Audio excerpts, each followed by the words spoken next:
¿Qué tal? Buenas noches de nuevo. Mañana se clausura la edición número 72 del Festival de Cannes, que abrió sus puertas el pasado martes 14 de mayo. Por eso, en Historia de nuestro cine hemos elegido para hoy dos títulos que en su día nos representaron en el certamen francés, el mayor escaparate del cine internacional. La que acabamos de ver, Los pianos mecánicos, de Juan Antonio Bardem, y la que ofreceremos a continuación, Inés-Free, de José Luis Guerín, que hoy no ha podido estar con nosotros, pero quien sí nos acompaña es Gerardo Gormezano, encargado de la fotografía de Inés-Free, junto a Jesús Somi. ¿Qué tal? ¿Cómo estás? Muy bien, muchas gracias. Bienvenido. Muchas gracias. Una aventura increíble, imagino, la que Sobre vivisteis. todo inolvidable. Que recordaremos esta noche. Un placer tenerte aquí. Gracias. Y saludamos también al director Oliver Lache, que compite este año en el Festival de Cannes dentro de la sección Una cierta mirada con su película Todo lo que arde. ¿Qué tal? ¿Cómo estás? Muy bien, gracias. Y saludamos también a nuestro compañero, al crítico, historiador, colaborador habitual del programa, Luis Parés. ¿Cómo estás? Muy bien. Pues empecemos hablando de Cannes, de lo que supone para un cineasta estar en ese gran escaparate del cine internacional. Es la tercera vez que estás allí. Cuéntanos. De alguna manera, Cannes pues, demuestra que se puede hacer un cine esencial un poco con la ambición de la industria o del mercado, ¿no? De alguna manera que se puede un poco hacer unir esos dos tipos de cines, ¿no? Siempre que hablamos de Cannes, nos gusta hacer la siguiente pregunta. ¿Qué es lo que diferencia este festival de los otros grandes festivales? Bueno, en realidad la seña de identidad que yo te voy a decir no es tanto una seña de identidad, sino más bien es la característica principal, que es donde va todo el mundo. Es decir, todos los críticos de todo el mundo van a Cannes, todos los programadores de todos los festivales del mundo van a Cannes, todos los directores de instituciones relacionadas con el cine también van allí. ¿Qué es lo importante de Cannes?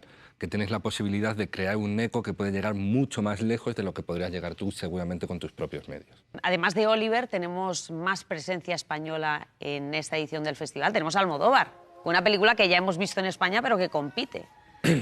Sí, porque hay una característica de los festivales, que ya no es solo Cannes, sino es todos los festivales del mundo, incluso los pequeños, les gusta como crear canteas, ¿no? O sea, como cuidar a sus allegados. Y por eso siempre suelen seguir trayectorias de cineastas, ¿no? Y Almodóvar es el cineasta que mejor ha representado el cine español durante mucho tiempo, no solo por el eco internacional que ha llegado, sino porque en su cine realmente hay como algo de la identidad española muy latente que está en la superficie, que no hay que escarbar ni está disfrazado de ninguna otra tradición cultural. Por eso el que Almodóvar esté en Cannes, en cierto modo, también está legitimando una cierta cultura muy anclada en el pasado, muy anclada en los pueblos, que sin embargo ha conseguido alcanzar, digamos, un estilo más internacional. Albert Serra también está en Una cierta mirada, en la sección Una cierta mirada. Lo que representa Albert Serra es cómo poder fabular sobre mitos que parecen ya totalmente construidos y totalmente cerrados, ¿no? Como es el caso de Don Quijote, como podría ser el caso de Casanova o de Luis XV, ¿no? Lo que representa Albert Serra es como una especie de cine que se puede hacer con total libertad, sin ningún tipo de atadura argumental, ni siquiera casi estructural industrialmente. Por eso también es tan importante que un cineasta como Albert Serra, que al fin y al cabo hace películas muy familiares, ¿no? Con un entorno muy íntimo, también esté en un lugar tan visible como es Cannes. Si os parece, vamos a analizar las dos películas de esta noche. La que acabamos de ver, Los pianos mecánicos, dirigida por Bardem en 1965, fue su estreno. Ya la habías visto, me comentabas antes de empezar el coloquio, y la has vuelto a ver ahora, sensaciones. Bueno, yo cuando veo estas películas no puedo evitar sentir una nostalgia de mi infancia, porque es exactamente cuando yo tengo ahí 7 años y he vivido estos espacios. Tal y como los recuerdo un poco como está en la película, ¿no? Y es casi como si hubiera una película familiar en este sentido, ¿no? Y tiene una cosa en común con Innisfree, que es un lugar inventado, ¿no? Que es Cadaqués, que le llaman Caldeia, como Innisfree, que es también un lugar inventado, ¿no? Y a Oliver, yo no sé si conocías la película, porque es verdad que no es de los títulos más conocidos de Bardem, tampoco se ha visto demasiado esta película. No la conocía y a mí también me ha evocado mi infancia. Parece que no ha pasado el tiempo, ¿no? El infantilismo sigue imperando, la decadencia, ¿no? Sigue ahí y seguimos haciendo películas sobre el sinsentido, ¿no? De esta modernidad, ¿no? Luis, esta es una película que es la adaptación de un bestseller, de una obra que tuvo muchísimo éxito, y es un encargo que le llega a Bardem. Sí, es un encargo que le llega a Bardem, entre otras cosas porque el novelista Henri François Rey Había trabajado con Bardem en su película anterior, en Nunca pasa nada, le había ayudado, que también era una coproducción con Francia, le había ayudado a hacer los diálogos en francés. Y seguramente de ahí le llegase el encargo a Bardem, también porque Bardem estaba un poco en una situación muy difícil dentro del cine español. Él había llegado a su tope con Nunca pasa nada, que es realmente un retrato de cómo se vive en una ciudad pequeña de provincias en España. Le había salido mal porque la censura no le dejó contar todo lo que quería contar ahí. De hecho, el erotismo que él quería meter en la película no lo consiguió meter. Entonces él quería salir de España, hacer cine fuera de España y convertirse en un director internacional. Y le llega esta propuesta de encargo que él acepta, siendo en principio un tema tampoco afín a él, porque a él le gusta retratar la burguesía española, no lo corrompida que está, y aquí lo que está retratando es una especie de jet set venido al menos, para los que España es simplemente una especie de telón de fondo, ¿no? ¿Cómo son esas dos generaciones que muestra la película? Bueno, la película tiene distintos episodios sentimentales que están puestos ahí un poco, que me resultaron un poco difícil de seguir, ¿no? Al principio plantea unas historias que es difícil, como digo, de entrar. Luego tiene una parte de la película que te identificas un poco más, y bueno, al final pues vas entrando en la película poco a poco y te va cautivando con alguna dificultad. A mí me da mucho que pensar en el cine de Antonioni, ¿no? Si bien pues en un contexto como era el español de aquellos años, muy diferente, ¿no? Hablabas antes de empezar el coloquio de ese anhelo de modernidad al que nos lleva la película. Sí, es curioso porque en España había ese deseo, ¿no? Se creía en el mito del progreso en esos años, ¿no? O se anhelaba, y en cambio ellos están pasados de vueltas, ¿no? Son personajes que muy escépticos, nihilistas, no tiene sentido nada, quieren amar pero no tienen las herramientas para ello, están mendigando amor todo el rato, ¿no? Es una radiografía del presente también, ¿no? No ha evolucionado mucho nuestra sociedad, ¿no? Estamos hablando de una coproducción entre 4 países, creo recordar, con ese reparto internacional que también fue uno de los atractivos que hizo que gran parte del público fuese a verla a las salas. Sí, fue uno de los atractivos, pero también fue uno de los problemas para Bardem. Para empezar, la actriz principal, que iba a ser Jeanne Moreau, ¿no? Que era, digamos, la aportación de la parte francesa. Sin embargo, Jeanne Moreau se cayó porque un problema, bueno, básicamente porque se enteró de cuánto iba a cobrar James Mason y quiso equipararse a James Mason, ¿no? Y luego está Hedy Kruger y James Mason. El problema es que son 3 actores tan potentes y con una carrera tan potente detrás que Bardem no los consiguió dirigir en el mismo tono, con lo cual cada escena suya parece una película distinta y de hecho no llegan a casar. La fotografía, háblame de ella, de esos exteriores, de cómo refleja ese Cadaqués. Sí, es muy evocador, me recuerda a las diapositivas de mis padres, ¿no? Y bueno, es una iluminación con muchos aparatos directos, es una iluminación que después Luis Cuadrado en España cambia, ¿no? Porque empieza a hacer la luz indirecta, rebotada, y le da un aspecto a las películas, o sea, cambia y la convierte en lo que es hoy, prácticamente, ¿no? Y en aquel momento todavía pues, se pueden ver pues, luces muy directas, muchos brillos en las caras, muchas sombras. Eso en cuanto a los interiores. Los exteriores, o sea, son maravillosos porque vemos el entorno de la Costa Brava de aquel momento. Y se convierte casi en una película documental. ¿Reconocéis aquí a Bardem? No, cuesta reconocer a Bardem, porque bien es cierto que, aunque la carrera previa de Bardem había sido como estilísticamente muy dispar, ¿no? Desde esos planos tan soviéticos de cómicos a esa especie de visión más de conjunto de muerte de un ciclista, sí que había como algo que los acompañaba, ¿no? que hacía que todas las películas tuviesen algo que ver, que era Bardem y sobre todo su visión del hombre siempre dentro de un conjunto. Aquí, en cambio, Bardem, como está, él lo que quiere es tener una carta de presentación internacional, lo que quiere es hacer una película de factura digna, ¿no? Que sin nada que moleste, que se pueda ver en todas partes. Y claro, en ese proceso él pierde algo muy suyo, que es en realidad esa cámara que enjuicia. Es decir, aquí Bardem lo que intenta hacer es ocultarse, y al ocultarse pues realmente se pierde. Bardem, de hecho, tengo entendido que no quería que esta película fuera a Cannes. O sea, no estaba muy convencido del producto que había hecho. Había estado ya anteriormente en Cannes con buenas críticas.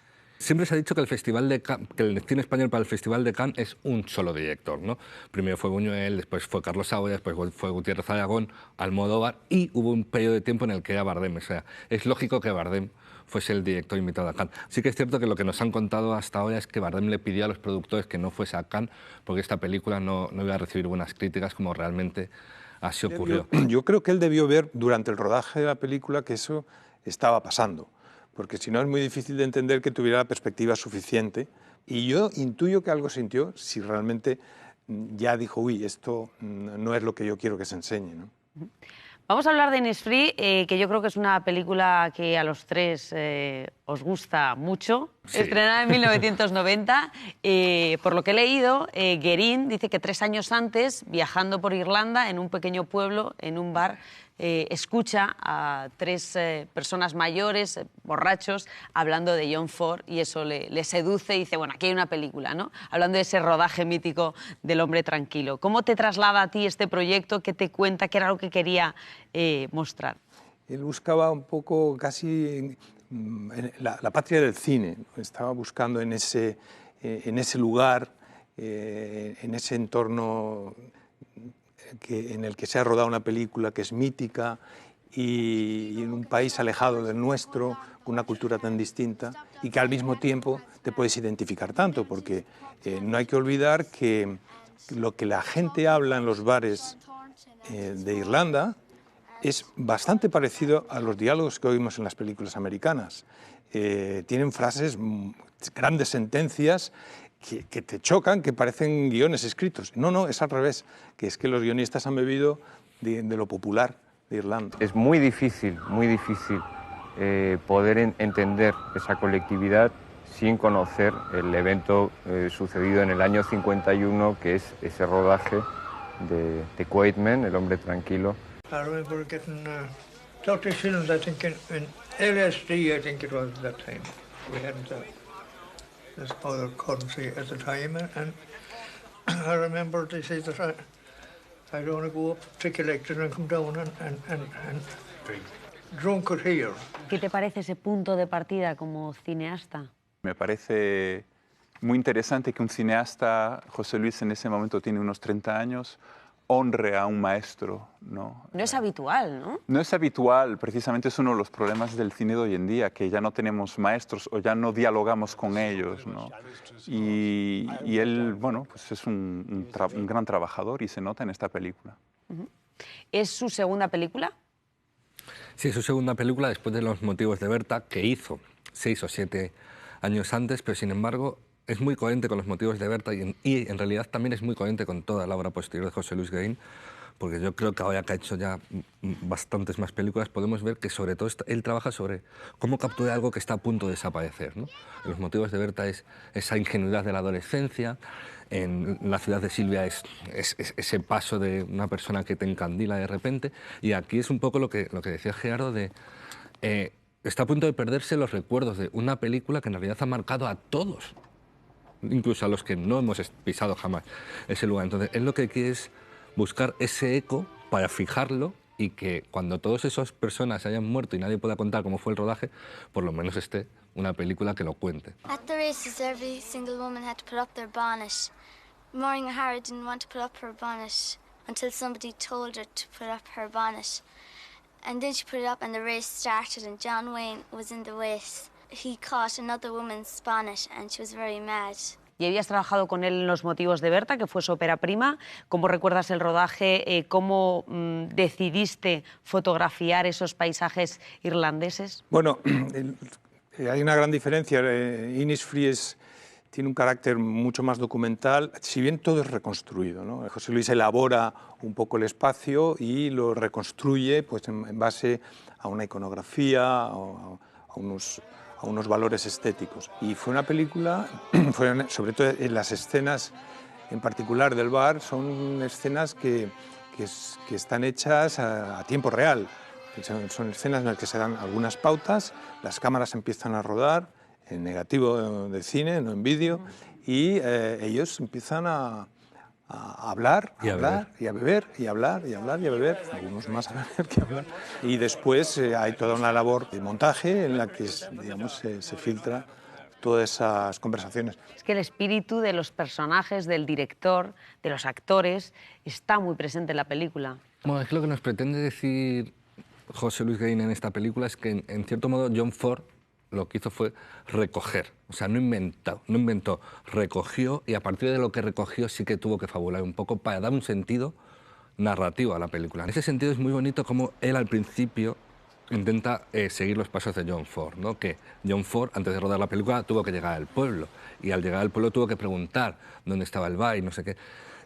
Pero también, como John Ford, acabó metido en un universo que lo absorbió y lo superó, ¿no? Claro, es que la película, cuando tú la empiezas a construir en base a un guión, digamos, de trazo grueso, y a medida que haces la película se va generando de nuevo.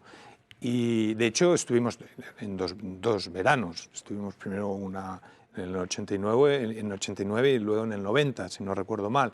Así que hay un tiempo de reflexión y hay un tiempo en el que se reajustan algunas cosas para dar forma, ¿no?, a la película. Esta película con el tiempo se ha convertido en una película de culto, ¿no?, para la gente cinéfila.